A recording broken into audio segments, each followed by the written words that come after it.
अस्सलाम वालेकुम स्टूडेंट्स। आज का जो हमारा टॉपिक है वो स्ट्रक्चर ऑफ द अर्थ के ऊपर है कि अर्थ के क्या स्ट्रक्चर्स हैं, कौन सी लेयर्स हैं और इनसाइड द अर्थ हम देखेंगे।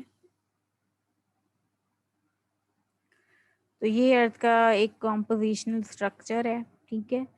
और अर्थ में जो है वो अगर इस तरह देखें तो ये अर्थ है आपकी, और इनर कोर है बिल्कुल सेंटर में, फिर आउटर कोर है, फिर मेंटल है, and the outer most layer जो है वो है क्रस्ट, ठीक है। ये on the basis of the composition है कि इनके अंदर क्या मटेरियल पाए जाते हैं, उस मटेरियल की बेसिस पर ये जो है वो क्लासिफिकेशन बनाई गई है कि अर्थ की जो है वो चार डिविजन्स की गई हैं, एक inner core, outer core, mental and the crust, ठीक है। इसको अगर डाइसेक्ट करके यहाँ पर इसकी फिगर को देखें तो दिस कोर, यहाँ से यहाँ तक कोर है, राइट। और फिर ये यहाँ से यहाँ तक मेंटल है अर्थ में, और ये थोड़ा सा जो ऊपर है वो क्रस्ट है आपकी। जो इनर कोर होता है स्टूडेंट्स वो होता है सॉलिड, ठीक है। फिर जो है वो लिक्विड ऊपर। एक्चुअली ये सब कुछ ना आपके कॉम्पोजिशन की डिफ्रेंसिएशन के ऊपर होता है। कॉम्पोजिशन जो है उनका उनके वेट के ऊपर होता है, कॉम्पोजिशन की डेंसिटी के ऊपर होता है, यानी किस तरह की मटेरियल, जितना डेंस मटेरियल होगा वो बिल्कुल अर्थ के जो है वो सेंटर में चला जाएगा, नीचे बैठ जाएगा और हार्ड होता जाएगा। तो यहाँ पर हैवी वेट वाले मटेरियल है तो ये सॉलिड बन गया, फिर से थोड़ा सा लाइटर है तो ये लिक्विड बन गया, और फिर और लाइटर है तो वो ऊपर की तरफ रहेंगे और क्रस्ट में रहेंगे। ग्रेविटेशनल डिफरेंशिएशन कहलाता है। तो जितनी ज़्यादा डेंसिटी होगी ग्रेविटी का उनके ऊपर उतना ही इम्पैक्ट आएगा और वो सबसे नीचे चले जाएंगे। अर्थ जब बनी थी तो हमने अभी डिस्कस किया था, लावा धुआं यही सब कुछ था। तो जो फिर आहिस्ता आहिस्ता कूल डाउन जब शुरू हुई हो ना, तो जो हैवियर पार्टिकल्स है वो नीचे बैठ गए और सेटल्ड होना शुरू हो गए, और लाइटर पार्ट्स आपके ऊपर आना शुरू हो गए। और जो सबसे लाइटर है जैसे ऑक्सीजन और ये सब कुछ है तो वो देखें आपके वो एटमॉस्फेयर में मौजूद है, वो हवा बन गए। वो ज़मीन में इतने हैवियर नहीं थे कि वो ज़मीन का पार्ट बन सके, तो वो ज़मीन से ऊपर हवा जो हमारी एटमॉस्फेयर है उसका पार्ट बन गए। तो एक अंदाज़ा है कि जो अर्थ का कोर है वो जा रहा है 5100 किलोमीटर तक। आप अंदाज़ा लगा सकते हैं 5100 किलोमीटर्स कितना होता है, ठीक है। इसी तरह एक और अंदाजे के मुताबिक रेडियस जो है वो 6371 किलोमीटर है। अभी हमने डिस्कस किया कि ये केमिकल्स की कंपोजिशन की बेसिस पर ये लेयर्स बनाई गई। इसी तरह लेयर्स को डिफाइन करने के और भी बहुत सारे पैरामीटर्स हैं, जैसे कि इनकी फिजिकल प्रॉपर्टीज, केमिकल प्रॉपर्टीज, इनकी थिकनेस, इनकी डेप्थ, डेंसिटी, टेम्परेचर, इनका मेटालिक कंटेंट और रॉक्स, इस तमाम चीज़ों के बेस करती हुई चीज़ों के ऊपर भी अर्थ की लेयर से क्लासिफिकेशन बनाई जा सकती है। एक लेयर को दूसरी लेयर से हम कैसे डिसकंटिन्यू करते हैं, यानी अर्थ को कोर क्यों कहते हैं, मेंटल को मेंटल और अर्थ क्रस्ट को क्रस्ट क्यों कहते हैं, और ये तीनों अलग अलग क्यों हैं, एक ही क्यों नहीं है? क्योंकि जब भी इनकी केमिकल फिजिकल डेंसिटी वगैरह चेंज होती है, स्टेट इनकी चेंज होती है, हम उनका नाम चेंज करते हैं। कोर की जो है वो केमिकल्स अलग हैं, फिजिकल प्रॉपर्टीज अलग हैं, डेंसिटी अलग हैं, स्टेट अलग है, तो कोर हो गया। फिर जब कुछ चीज़ें, जहाँ चीज़ें चेंज होना शुरू हुई, हमें हमें दिखना शुरू हुआ कि अब ये चेंज लग रहा है, तो फिर वो उसका नाम हमने मेंटल रख दिया। फिर उसके बाद दोबारा हमें लगा कि ये चेंज है चीज़ें, तो फिर हमने उसका नाम ब्रॉडली क्रस्ट रख दिया, ठीक है। ये क्रस्ट, मेंटल और कोर है। क्रस्ट की बात करें तो क्रस्ट जो है वो दो तरह की है, एक है कॉन्टिनेंटल क्रस्ट और एक है ओशियनिक क्रस्ट। यानी ज़मीन के नीचे जो पानी के नीचे जो ज़मीन पाई जाती है उसे आप ओशियनिक क्रस्ट कहते हैं, उसके अलावा तमाम की तमाम आपकी कॉन्टिनेंटल क्रस्ट होगी। तो the crust is the outer layer होती है, 5 से 100 किलोमीटर के दरमियान इसकी थिकनेस हो सकती है, यानी कहीं ये 5 किलोमीटर हो सकती है, कहीं ये 100 किलोमीटर भी हो सकती है। क्रस्ट की जो कॉम्पोजिशन है वो है सिलिकॉन और एल्यूमिनियम, लाइटर मटेरियल है, लाइटर मिनरल्स है, लाइट में हल्के हल्के मिनरल्स की बनी होती है क्रस्ट, ऊपर है ना। दो तरह की क्रस्ट है, oceanic and continental. Oceanic crust की जो है वो थिकनेस जो है वो 5 से 10 किलोमीटर हो सकती है, ये देखें, और कॉन्टिनेंटल की 35 किलोमीटर हो सकती है। Very dense, made of basalt, ये थिकनेस में कम होती है लेकिन डेंस होती है। ओशियनिक क्रस्ट जो स्टूडेंट्स, वो थिकनेस में कम होती है, डेंस होती है। कॉन्टिनेंटल क्रस्ट थिकनेस में ज्यादा है लेकिन हल्की है, लेस डेंस है, ठीक है। इसकी मिसाल इसी तरह ले लें कि एक स्पंज ले लें, स्पंज लंबा चौड़ा होता है ना, तो लेकिन क्या होता है, हल्का फुल्का सा होता है, इसके अंदर जो है पोर्स होते हैं, सुराख होते हैं, तो उसका वेट कम होता है, डेंस नहीं होता। इसी इसी के बरक्स आप एक टाइल का पीस ले लें, टाइल का पीस कितना पतला होता है, दोनों को अगर साथ रखें, लेकिन डेंस ज्यादा होता है, वजन ज्यादा होता है, इसमें मटेरियल ज्यादा होता है। तो इसी तरह ओशनिक और कॉन्टिनेंटल क्रस्ट का यही जो है वो हिसाब है, ये थिकनेस में कम होती है लेकिन डेंसिटी ज़्यादा होती है, डेंस होती है। और ये थिकनेस में चौड़ी है, लंबी चौड़ी है, लेकिन वो डेंसिटी वेट वगैरह कम है इसमें।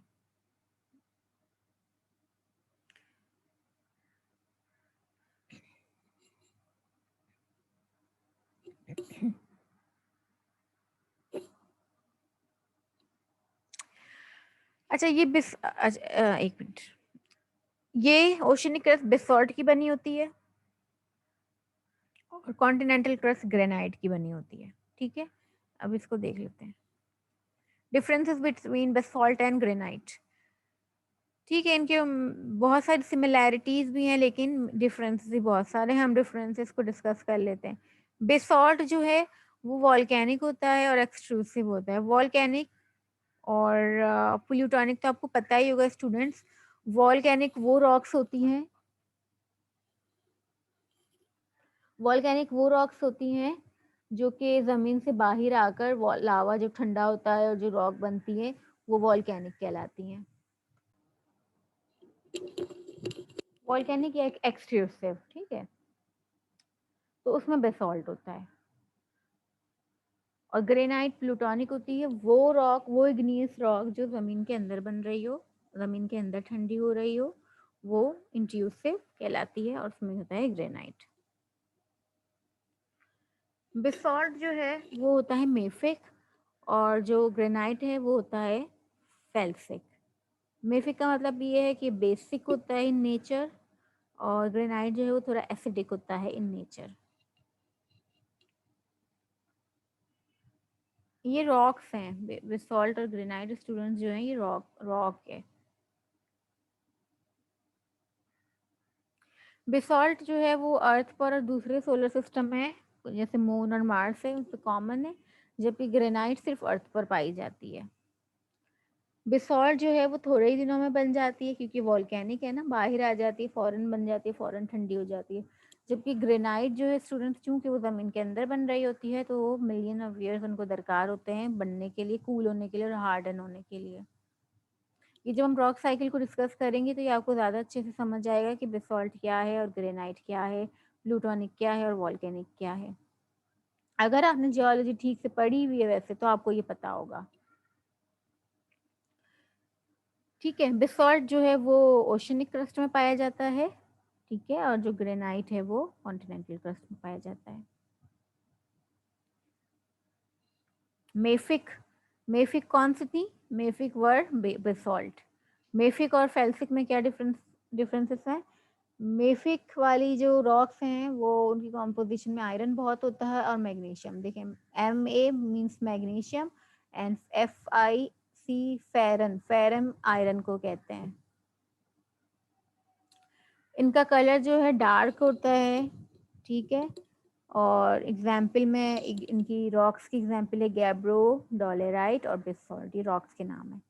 फेल्सिक जो हैं उनकी कॉम्पोजिशन में ऑक्सीजन बहुत होता है, एल्युमिनियम बहुत होता है, सिलिकॉन बहुत होता है, पोटेशियम और सोडियम बहुत होता है, और ये लाइट कलर्ड होते हैं। लाइट कलर्ड इसलिए होते हैं क्योंकि इनमें सिलिकॉन ज़्यादा होता है। सिलिकॉन जितना ज़्यादा होगा, उसका जितना ज़्यादा होगा कलर उतना ही हल्का आएगा स्टूडेंट, ठीक है। वो रॉक में जितना सिलिकॉन होगा उतना हल्का कलर होगा, और वो इतनी ही एसिडिक इन नेचर होगी। तो इस एग्जाम्पल में ग्रेनाइट है और रायोलाइट है। ओशनिक क्रस्ट है ये कॉन्टिनेंटल क्रस्ट है। Oceanic crust is thin but very dense, ठीक है, ये हमने भी डिस्कस किया। अच्छा, क्रस्ट को भी जो है वो दो डिवीजन की गई क्रस्ट की भी, एक अपर कॉन्टिनेंटल क्रस्ट और एक लोअर कॉन्टिनेंटल क्रस्ट। यानी चाहे कॉन्टिनेंट यानी इसकी थोड़ी सी कॉम्पोजिशन का फर्क है, एक ही है क्रस्ट पूरी, लेकिन इनको दो में डिवाइड किया गया है। सियाल और सीमा भी कहते हैं, अपर कॉन्टिनेंटल क्रस्ट को सियाल कहते हैं और लोअर कॉन्टिनेंटल क्रस्ट को जो है वो सीमा कहते हैं। Sial is basically silicon Si and aluminium Al, तो सियाल बन गया, और सीमा सिलिकॉन एंड मैग्नीशियम से सीमा बन गया। सियाल और सीमा के दरमियान जो डिसकंटिन्यूटी होती है वो कॉनरैड डिसकंटिन्यूटी कहलाती है, ठीक है। कॉनरैड डिसकंटिन्यूटी से स्टूडेंट मुराद ये है कि मैंने आपको बताया ना कि अर्थ की लेयर में जो है एक लेयर खत्म होती है, दूसरी शुरू होती है, तो कहीं ना कहीं कोई लेयर डिसकंटिन्यू हो रही होती है। तो जहां वो डिसकंटिन्यू हो जाए, यानी जहां कॉम्पोजिशन चेंज होना शुरू हो जाए, तो उसको हम डिसकंटिन्यूटी कहते हैं। तो सियाल अपर कॉन्टिनेंटल क्रस्ट में जब एल्यूमिनियम खत्म हुआ और मैग्नीशियम आना शुरू हुआ, तो ये दोनों डिसकंटिन्यू हो गई and it's called Conrad discontinuity. The mantle, lower crust खत्म होने के बाद मेंटल शुरू हो जाता है, ठीक है। तो मेंटल जो है वो कौन सी डिसकंटिन्यूटी के बाद शुरू होता है? मोहोरुविसिक डिसकंटिन्यूटी। यानी इसको ऐसे ले ले, अपर कॉन्टिनेंटल क्रस्ट, ठीक है, कॉनरैड डिसकंटिन्यूटी। फिर आ गई लोअर कॉन्टिनेंटल क्रस्ट, ठीक है, फिर आ गई मोहोरुविसिक डिसकंटिन्यूटी। अब फिर शुरू हो गया मेंटल, ठीक है। तो मेंटल इट्स वेरी थिक, ये पूरा मेंटल है, ये यहाँ से यहाँ तक, और it contains aluminium, silicon, magnesium, सब कुछ इसके अंदर मौजूद है। मेंटल वो है जिसके अंदर लावा होता है, मैग्मा होता है, ठीक है। मैग्मा जब बाहर आता है लावा कहलाता है। अर्थ का सिस्टम ही इस मेंटल से चल रहा है। जितनी भी प्लेट टेक्टोनिक मूवमेंट्स हो रही हैं वो इस मेंटल की वजह से हो रही है, क्योंकि इस मेंटल के अंदर जो है वो कन्वेक्शन करंट्स होते हैं। इसके अंदर चूंकि लिक्विड होता है ना, तो ये लिक्विड हीट अप होता है, हीट अप होके अंदर मूवमेंट्स, लिक्विड में मूवमेंट शुरू होती है, और इसके ऊपर जो प्लेट्स हैं यानी आपकी जो क्रस्ट है वो इसकी वजह से मूव करती है, और जो है आपकी जो प्लेट टेक्टोनिक मूवमेंट्स है इसी की वजह से हो रही है। इसकी मिसाल ऐसी ले लें स्टूडेंट्स कि आप एक बर्तन में जो है वो दूध गर्म करने रखें, तो या चाय रखें, उससे क्या होगा कि जब उसको नीचे से हीट मिलेगी चूल्हे स्टोव से, यानी आउटर कोर और इनर कोर समझ लें, जब उसको हीट मिलेगी ना तो गर्म होकर जो लिक्विड है वो ऊपर आएगा, क्योंकि गर्म लिक्विड जो है उनकी डेंसिटी कम होती है, तो जिसकी डेंसिटी कम होती है, जिसका यानी वजन कम होता है, वो ऊपर आ जाता है, हल्का होता है ना वो ऊपर आ जाता है। तो क्या होगा कि नीचे का पॉट में जो मटेरियल, पतीली पॉट में जो मटेरियल होगा वो ऊपर आ जाएगा। ऊपर आने के बाद अब उसका जो है कांटेक्ट हो गया एटमॉस्फेयर से, एटमॉस्फेयर में ऑक्सीजन है, एटमॉस्फेयर जो है हवा है, तो ऊपर वाली लेयर को वो ठंडा कर देता है। तो फिर जब वो ठंडी हो जाती है तो वो वजनी हो जाती है, वजनी होके वो नीचे चली जाती है। फिर जब दोबारा गर्म होती है हल्की हो जाती है ऊपर, तो हल्की वाली चीजें ऊपर जा रही है, भारी वाली चीजें नीचे आ रही है, नीचे से ऊपर, ऊपर से नीचे। तो उससे क्या होगा, एक मूवमेंट, एक साइकिल चलना शुरू हो जाएगी। पतीली की भी, ये आप जब चाय बनाने रखते हैं तो देखते हैं ना कैसे चीजें ऊपर से नीचे मिक्स हो रही है, वो इसी वजह से मिक्स हो रही होती है कि यहाँ पर टेम्परेचर और डेंसिटी का फैक्टर आ जाता है। तो मेंटल में भी यही हो रहा है, इसके अंदर मैग्मा मौजूद है, वो उसके अंदर ये मूवमेंट, कन्वेक्शन मूवमेंट चलती जा रही है, जिसके नतीजे में मैग्मा के ऊपर जो प्लेट्स होती हैं क्रस्ट, वो मूव कर रही है, ठीक है। और ये मूवमेंट के नतीजे में अर्थ के सारे जो है वो प्रोसेस हो रहे हैं, अर्थक्वेक भी आ रहे हैं और टेक्टोनिक मूवमेंट्स भी हो रही है, मटेरियल नए बन रहे हैं, लावा निकल रहा है ना, लावा निकलता है तो फिर नई रॉक्स बनती है, तो इस तरह जिंदगी चल रही है अर्थ की। मेंटल को अगर देखें तो 83% of the earth by volume है और मास वाइज 68% है। Source region of earth internal energy, सही है, यही सोर्स रीजन है अर्थ की इंटरनल एनर्जी है और it's responsible for ocean floor spreading, continental drift, mountain formation in originating and major earthquakes. यानी मेंटल ना हो तो कुछ भी ना हो अर्थ पर। The core, Gutenberg, Wiechert, discontinuity. अब मेंटल से ये कोर डिस्कंटिन्यूटी के दरमियान जो आती है वो गटनबर्ग। इसको दोबारा एक दफा देख लेते हैं। अपर कॉन्टिनेंटल क्रस्ट, ठीक है, आ गई, फिर आपकी आ गई कॉन्ड्रैड डिस्कंटिन्यूटी, फिर आ गई लोअर कॉन्टिनेंटल क्रस्ट, फिर आ गई आपकी मोहोरोविसिक डिस्कंटिन्यूटी, फिर आपका आ गया मेंटल, फिर आपकी आ गई गटनबर्ग विच आर डिस्कंटिन्यूटी, और फिर आपका आ गया द कोर। ठीक है, द कोर, इसमें जो है वो सबसे ज्यादा हेवियर मटेरियल्स पाए जाते हैं, तभी वो सॉलिड है। मोस्टली इसमें आयरन होता है। 1/3 of earth mass is the core, very hot.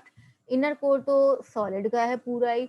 Upper core जो है वो, आउटर कोर, वो फिर भी थोड़ा जो है लिक्विड फॉर्म में आ जाता है। इनर कोर जो है इसकी कॉम्पोजिशन नाइफ कहलाती है। Nife stands for nickel and ferrum, यानी निकल और आयरन। अर्थ की लेयर को अगर देखें तो मैकेनिकल लेयर्स को अगर देखें, फिजिकल प्रॉपर्टीज वाइज देखें तो एक अंडे को तस्वुर कर लें। The shell, outer shell is the crust, फिर एग वाइट आती है, एग वाइट आपकी मेंटल है, और फिर योक आता है, योक आपका कोर है। योक में भी आप मजीद गौर करें तो योक में भी आप देखिएगा एक बाहर येलोइश कोर योक होता है और उसके अंदर बहुत ही ज्यादा ऑरेंजिश होता है। अर्थ का भी यही है कि आउटर कोर और इनर कोर।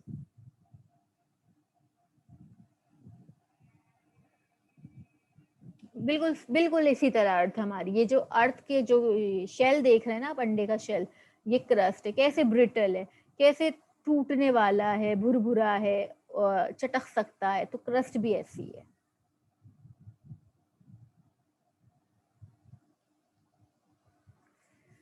ठीक है, तो the earth has different compositional and mechanical layers. Compositional layers are determined by their components, यानी इनकी केमिकल्स, इनकी कॉम्पोजिशन, इनके अंदर जो मटेरियल पाए जाते हैं उसकी बेसिस पर कॉम्पोजिशनल लेयर्स बनती है।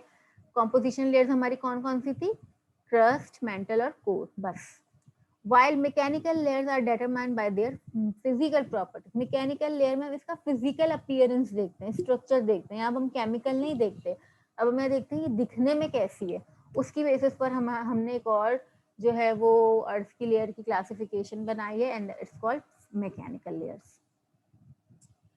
तो the mechanical layers of the earth, एक मिनट, the mechanical layers of the earth differentiated by their strength, इनकी ताकत और रिजिडिटी, ठीक है, इसके ऊपर बेस करती है।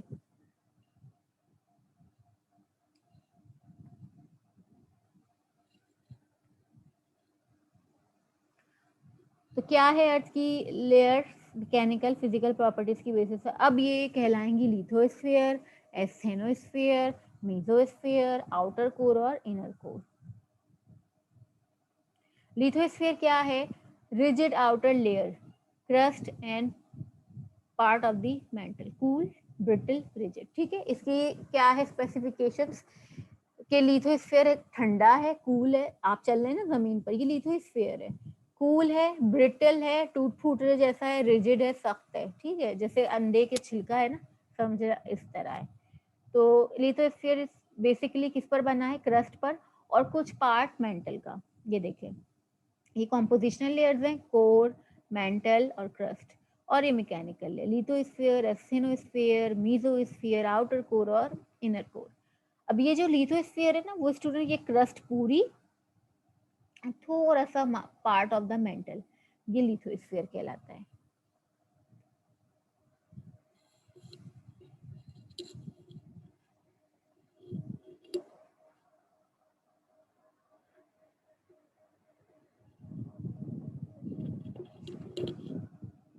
एस्थेनोस्फेयर, फिर जब लिथोस्फेयर खत्म होती है फिर एस्थेनोस्फेयर शुरू होती है, और ये कैसी है?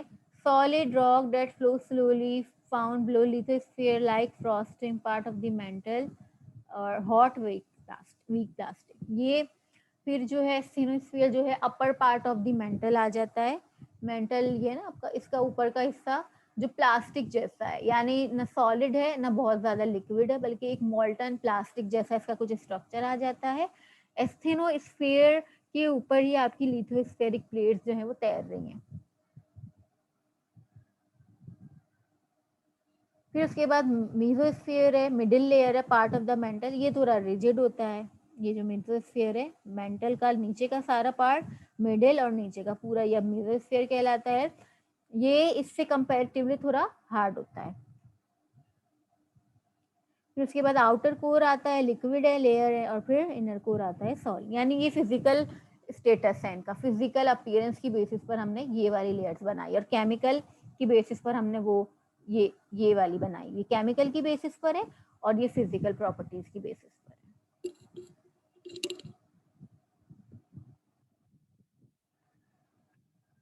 ठीक है, crust, asthenosphere, lithosphere, mesosphere. Temperature and pressure increases with depth, सही है। इनर कोर की तरफ जिस तरह जाएंगे टेम्परेचर भी ज़्यादा होगा, प्रेशर भी ज़्यादा होगा, डेंसिटी भी ज़्यादा होगी। मेसोस्फेयर कैसा है? Hot but stronger due to high pressure. Asthenosphere hot है, वीक प्लास्टिक है, और लिथोस्फेयर कूल, रिजिड है, ब्रिटल है। अच्छा, ये एक स्टडीज के मुताबिक यहाँ पर प्रेशर डेंसिटी बताई गई है सेंटर में कितनी है अर्थ की। के अलावा टेम्परेचर जो है वो यहाँ लिखे हुए हैं कि जो inner sub centre of the अर्थ अगर चले जाएं तो 7000 केल्विन तक का आपका हो सकता है टेम्परेचर। अच्छा, अर्थ की जो क्रस्ट है ये बेसिकली, और नीचे क्या है? दिस इज एस्थेनोस्फेयर या मेंटल मैग्मा के, इसके ऊपर ये तैर रही है आपकी अर्थ की क्रस्ट। तो ये जो है वो आपकी according to some books it's 19 plates and some says it's 12। तो कुछ पक्का नहीं है, लेकिन ये 12-19 के दरमियान की कुछ प्लेट्स हैं जो क्रस्ट की प्लेट्स को पूरी दुनिया में 19 या 12 प्लेट्स में डिवाइड किया गया है।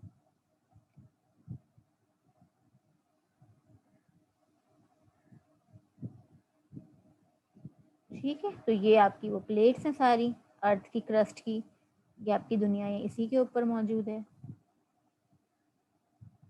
पाकिस्तान इधर और यूरेशियन प्लेट पर आता है, इधर इस तरफ ये इंडिया है। North American plate, Juan de Fuca plate, Cocos plate, Pacific plate, Nazca, South American, Scotia, Antarctic, African, Indian, Australian plate, Pacific plate, Arabian plate, Philippine plate. ठीक है, तो ये सारी प्लेट्स हैं दुनिया में, क्रस्ट की प्लेट्स हैं ये, यानी अंडे के छिलके के 19 पीसेस या 12 पीसेस जो हैं वो ये हैं।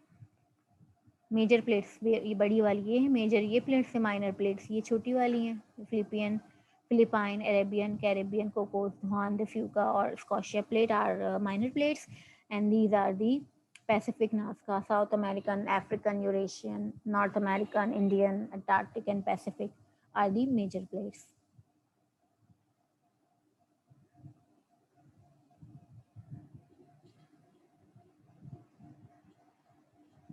अच्छा स्टूडेंट, सवाल ये है कि